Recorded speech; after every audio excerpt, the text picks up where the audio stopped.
Welcome to the March 2015 Canon Update. This month was a big one. Rebels Season 1 had its season finale, Heir to the Jedi came out, and we got 4 new comic issues. Just a heads up, there will be some spoilers ahead. In short, I liked Heir to the Jedi and I think it's worth reading.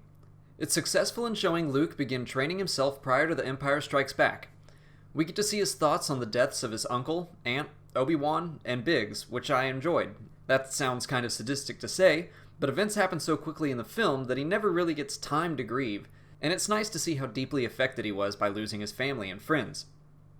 Another development is that Luke receives a second lightsaber from the relative of a fallen Jedi. I'll be very interested to see if that sticks around in the coming books and comics, and what impact it will have on Luke's future training. Will he dual-wield lightsabers at some point? How does he lose it by the time of The Empire Strikes Back? Will it help him build his second lightsaber? I hope to see some answers. I already did a short, spoiler-free review earlier this month for the entire first season of Rebels, but this episode was big, and I'm about to spoil everything about it, so click here if you want to skip ahead to comics. In the Season 1 finale, the crew of the Ghost rescue Canon from Tarkin's Star Destroyer in orbit above Mustafar. The mission doesn't go according to plan, and results with an awesome lightsaber battle between Canon and the Inquisitor. The fight is creative, exciting, and ends in the Inquisitor's probable death. I'll be sad to see him go, but his death spurs on the appearance of Darth Vader to hunt down Canon and Ezra. The episode ends by revealing the identity of the mysterious Fulcrum as Ahsoka. This could lead to a showdown between her and her former master.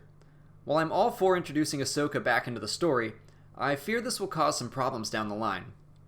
The Rebellion now has 2 very capable Force users and 1 in training.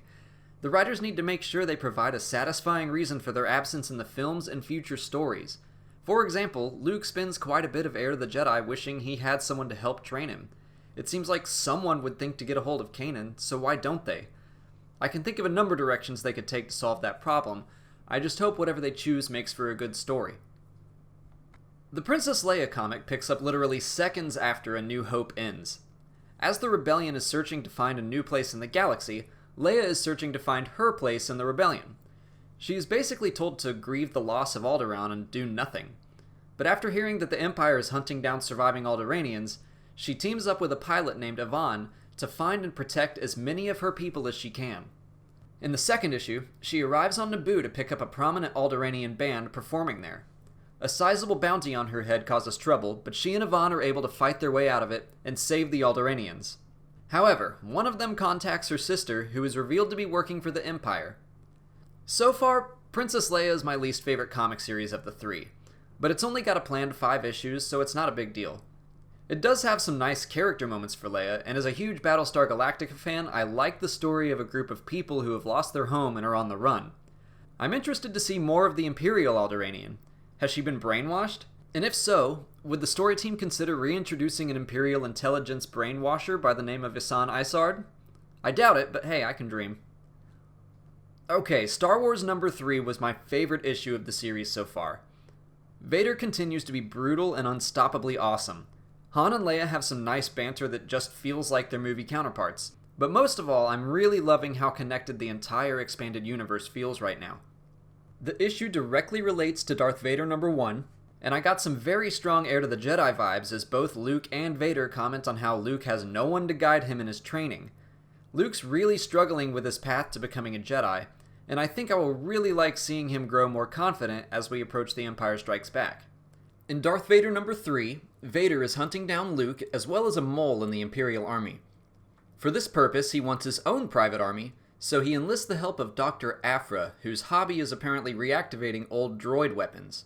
We get to meet 2 new assassin droid characters, 000 and BT-1. They're basically the evil versions of 3PO and R2. I like that parallel, and 000 has some funny dialogue reminiscent of HK-47. That's it for the March update.